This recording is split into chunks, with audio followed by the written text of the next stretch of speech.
Catherine just broke her silence in a way no one saw coming. Not only is she dropping a tell-all book, but she also spilled even more on the Call Her Daddy podcast this week. And let's just say, jaws are dropping. It all kicked off Tuesday when it was revealed that Catherine would be a guest on Call Her Daddy. And guess who wasn't happy? Austin. He immediately jumped into the comments like, "Dropping this on my daughter's birthday is crazy." Really? That's what you're mad about? People didn't hold back.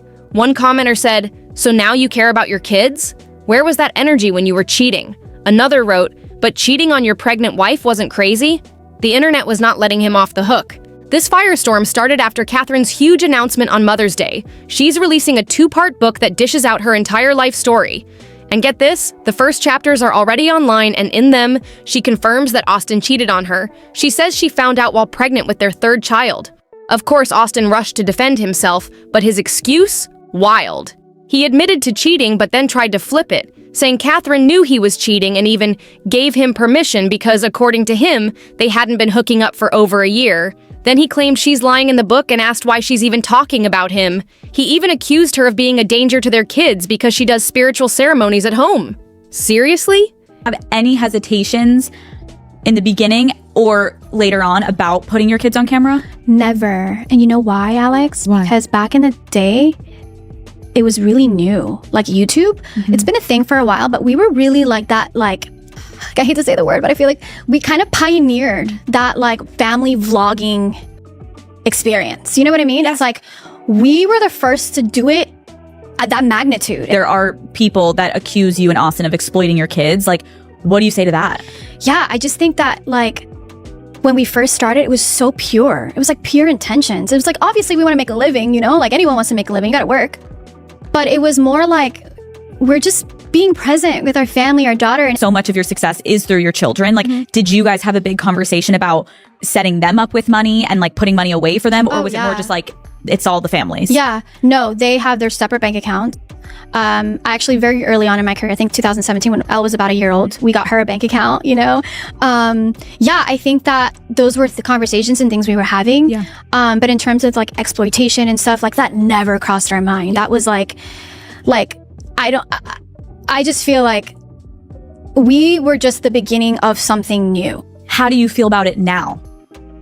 You know, we're in the age of technology, and you know, it's like there's no right or wrong. Catherine wasn't staying quiet anymore. She clapped back online, saying that most of the book actually speaks about him with respect. She even calls him her teacher in life. In the book, you write that Austin made a lot of financial decisions without asking you, and that it was so extreme you would check your bank accounts and see 6 figures missing. Where was all the money going? Yeah, there was moments where, you know, I'd see some money coming out and it was, you know, to pay this, pay that. And it was like, I didn't feel like I was having that like wife, like that partner, that husband and wife conversation about our finances. And it would be heartbreaking to look at the bank because I was very well aware of what was in there. And it's like, where did that go? But instead of seeing that, he's fixated on the parts that hurt his ego. And now, on the Call Her Daddy podcast, she's opening up like never before. Catherine said she's been quiet for too long. Leading up to that moment, I felt like there was a lot of things that I was losing control over, right? My family, my relationship, our career, everything, right? There was a lot of narratives and things that were being said, and you know, I was really strong, and I was like, you know, I'm gonna be strong, and you know, I'm gonna keep fighting, and we have our home. You know, we have our home. Our kids are happy, they're healthy, we're healthy, everything's fine. And so one day I wake up and I get a phone call. It's my father-in-law. He said, "Catherine, the house is under foreclosures all over the news." And I'm like, "What do you mean? What do you mean?" He goes, "Well, your loan ended and it's a jumbo loan. No one's gonna accept you. You don't have the certificate of occupancy." But I'm like, "But I've been paying the mortgage every month for 3 years. Everything, what do I need to do? What do I need to pay? I'll save it. What do we need?" "There's nothing you can do. It's under foreclosure. It's gone. You have 30 days to move out." Oh my God. Yeah. And it was heartbreaking. I cried an ocean. And it's crazy because out of all the things that were happening in that era, that was the thing that really broke me. Not because someone silenced her, but because she silenced herself. Now she's done with that. She's finally telling her side. She kicks off by talking about her parents and how she met Austin. And despite everything, she still speaks sweetly about how it all began. First started, my heart sank. I'm like, oh my gosh, Like, I remember like sitting with myself, oh my gosh, like, is this gonna happen? You know? And then it was like, oh, well, I see him, I'm with him every day. Like, we're co-parenting, we're married, we're business partners. I mean, when is he gonna have time? But it's really interesting. I was telling my mom the other day, I remember when I was 16 years old and I walked into a room where the TV was on, and there's, it was that talk show, Tyra Banks. And there was a lady who said, if a man has enough time to go into the bathroom, he has enough time to cheat. And it just stuck with me. And I thought, does he have enough time to cheat on me? You know what I mean? And so that was kind of like the beginning. It's like, I don't know what's true or not. And you know, I'd even have moments where we'd be laying in bed, you know, just falling asleep, and I'd get a text from a random number. Your husband is out at a party with me, And I'm thinking like, he's right over here. So there's moments I didn't know what. Catherine says she knew on their very first date that he was the one. They met at a party, and Austin later slid into her DMs. Their first kiss? You trusted him? I did. Yeah, I really trusted him. When you look back at the very beginning, like the very beginning allegations, do you believe even then he was cheating? No. She says it was also the moment they told each other, I love you. Just 2 months in, boom, she was pregnant. Then came YouTube, which actually started because one of Austin's friends suggested it. From there, it just clicked. Pocket dialed me accidentally, and I heard women in the back. There was a couple women, and I thought, okay, well, I guess my husband's hanging out with women. Yeah. I'm thinking, whatever, hung up the phone, continued my day.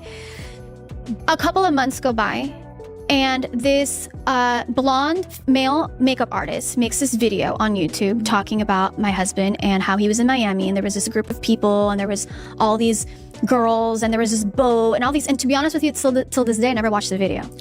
But I have gotten that like information from some good friends who watched it for me and were able to like process it for me and help me process it. And I was pregnant in that moment. And I had to listen to that. And nobody knew I was pregnant. I was having my son. And I remember bawling and thinking, is this true? And even if it's not true, why are people saying this? This is like so detailed and I believe, you know, I didn't believe the horrors, but it was like, am I just being stupid right now? Like, am I just really not sitting with this? Or do I vindicate him? Do I vindicate our family? And that's what The chemistry, the content, the fame, it all blew up fast. But then the interview takes a sharp turn. Or like, how do we fix this? Because this is not true. And he's like, yeah, that's not true.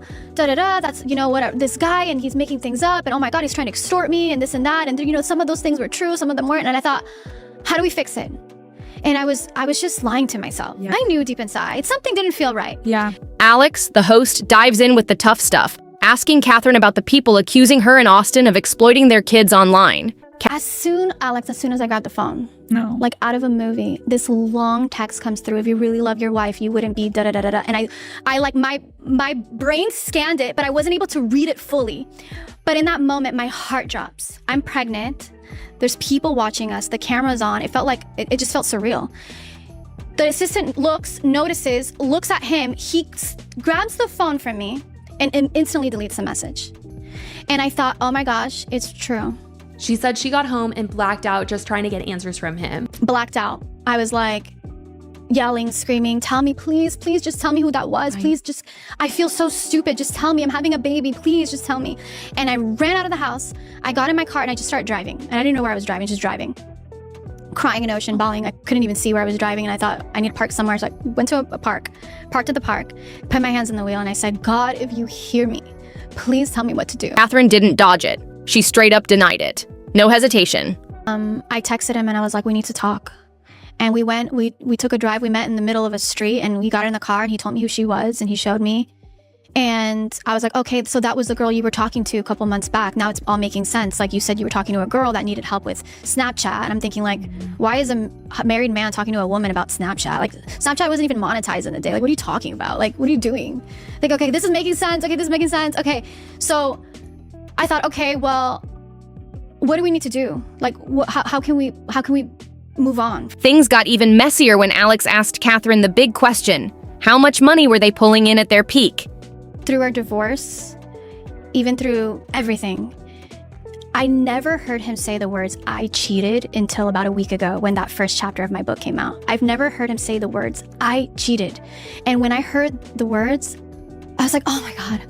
Finally, I heard it. Thank you so much. That was all I was waiting for. Thank you. That's all I needed to hear. You could have just said it to me. You could have just been honest with me and just told me. But it was like I was being gaslighted. It wasn't actually happening. And it was like, yeah, I think that finally hearing those words was so healing for me, because it's like I wasn't going crazy. Like, it was everywhere. Everyone was saying it. Catherine didn't hold back. She said they were making 7 figures a month. That's right. One thing he said that really just it was like a punch to the gut was that he said that yes, I cheated and she was okay with it as long as he said, as long as I said you don't embarrass me. And that is not true. I never ever said that. I would never say that. And I would never want my kids to think that that is okay to cheat on your husband or your wife. And I will make sure that I raise them and that they know that they never ever do that, because that is so wrong. And you never cheat on the millions. person you love. But despite the jaw-dropping cash, she said she felt numb to it. According to her, they didn't have the right people in their corner, and that led to a bunch of terrible business decisions. Now here's where the tea starts boiling.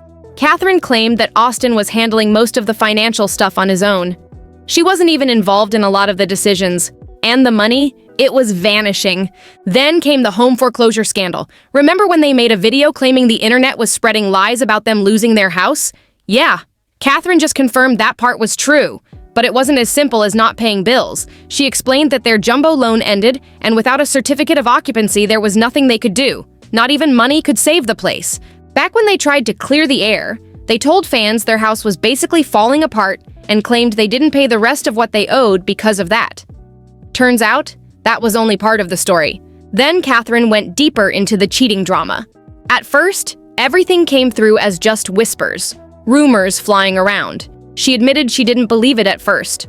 Austin denied it all, and in the beginning, especially with that very first accusation, she says she genuinely didn't think it was real, but that changed real quick. Later on, she knew he was cheating. Catherine talked about one moment in particular. She had just given birth to their second daughter 6 months earlier.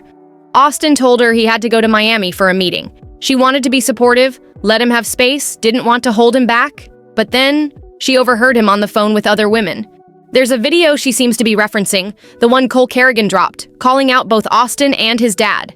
Catherine says at the time she was pregnant again and just trying to survive. She wasn't in a place to deal with public drama, and when it came to those cheating claims, Austin flat out denied everything. And still, after all that, Catherine says her only focus was fixing the situation. She wasn't out for revenge, she just wanted her family to stay together. Catherine revealed the exact moment she knew Austin was cheating, and it's straight out of a movie. They were out with their daughter, taking her to get her very first haircut. Cameras were rolling, fans were around, and one of Austin's assistant friends was tagging along. Right in the middle of the chaos, Catherine's phone died. She didn't want to miss the moment, so she quickly asked Austin for his phone, and boom, that's when it happened. A message popped up that made everything click. That's when she says she finally believed the rumors. She didn't cause a scene, though. Catherine said a voice inside told her to stay calm, stay strong, and just get through the pregnancy. So she went home, played it cool like nothing happened. They didn't speak for days, until Austin finally confessed. But even then, she says he never really seemed sorry. She says there was never a real apology. According to her, the only time she's ever heard him admit to cheating was just a few weeks ago, when those leaked chapters from her book went viral and he was forced to respond online. And what did he do? He jumped on Snapchat and tried to spin it. Catherine said his whole story on Snapchat was a straight-up lie, and what hurt the most was him acting like she gave him the green light to cheat. She called that completely false. Then Alex brought up something even more shady. Tana Mongjo. Yes, Tana's name got dragged in. Catherine confirmed Tana once admitted that she lied to her. Back when Tana was with Jake, Austin apparently asked her to lie to Catherine and cover for him. The lie? Tana told Catherine that a random lip liner left behind was hers, but it wasn't. Catherine now knows Austin made her say that just to cover up what he was really doing. Now let's get into the wildest claims, starting with that insane nanny rumor. Catherine shut that down fast. She said they never had nannies, let alone any of that twisted stuff about hiring nannies to sleep with them. Total fabrication. But what she did confirm? The Miami yacht incident.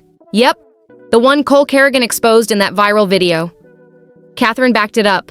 Multiple people in one bed, total mess. And yes, she confirmed that Austin and his dad were involved in whatever went down on that boat. She didn't say everything directly, but the dots are connecting real fast. Then there was the Staples Center drama. Austin denied ever inviting another woman to that event. He even went on Snapchat claiming it never happened. Catherine made it clear. He's been gaslighting and dodging accountability left and right. She opened up about what happened between them after she found out about the cheating, saying she completely shut down on an intimate level. It broke the connection. But what does Austin do? He starts telling people that she thought she was the Virgin Mary. Like what? Catherine made it very clear she never said anything like that, and those claims were just another way to make her look unstable. She also talked about why she stuck around for so long. Even though he hurt her, she said she was trying to protect him. Not just for herself, but for their kids. She didn't want the father of her children to get torn apart by the public. But eventually, she realized the damage was already done. People already saw him for who he really was. The final moment, the one where she knew it was over, came during a retreat in Brazil. It was just after her 33rd birthday. She described it as a life-shifting experience. When she got home, everything clicked. They were on completely different wavelengths. She asked for a divorce, and according to her, Austin just said, okay, no fight, no conversation. That was it. She also said she didn't want to do a YouTube breakup video because she knew he wasn't going to be honest. If he couldn't be real with her in private, how would he ever tell the truth on camera? And then came the recording. Catherine revealed that Austin secretly recorded her reacting to a video he made about their breakup, a video he wanted to post online. She says he baited her, knowing she'd say, "Don't post that, you'll look bad," just so he could use her words against her later. She called it a setup, and honestly, it's giving calculated. As for those wild accusations that she's dangerous because of her spiritual practices, Catherine said no one has ever had a problem with how she handles it. She made it crystal clear she never does anything while the kids are in the house, and all this talk about concern for the kids, she believes Austin just wants to twist the story and make her look crazy. Now, when it comes to her new man, yes, she did meet her boyfriend Igor on that Brazil trip, but she admits at that time, her and Austin weren't officially done yet. Things were clearly falling apart, though. So there you have it. Catherine aired it all out. And honestly, she wasn't even going in on him like she could have. Most of what she said wasn't even shocking, just raw, honest truth. She even gave Austin some credit in parts, but you already know he's gonna take it all as a personal attack. We'll see how he responds, because you know he will. But now it's your turn. What do you think about everything Catherine shared on Call Her Daddy? Is she finally setting the record straight? Or is there more to the story? Drop your thoughts in the comments below. Don't forget to like, subscribe, and turn on the notifications so you don't miss what's coming next. Love you all, and I'll catch you in the next video.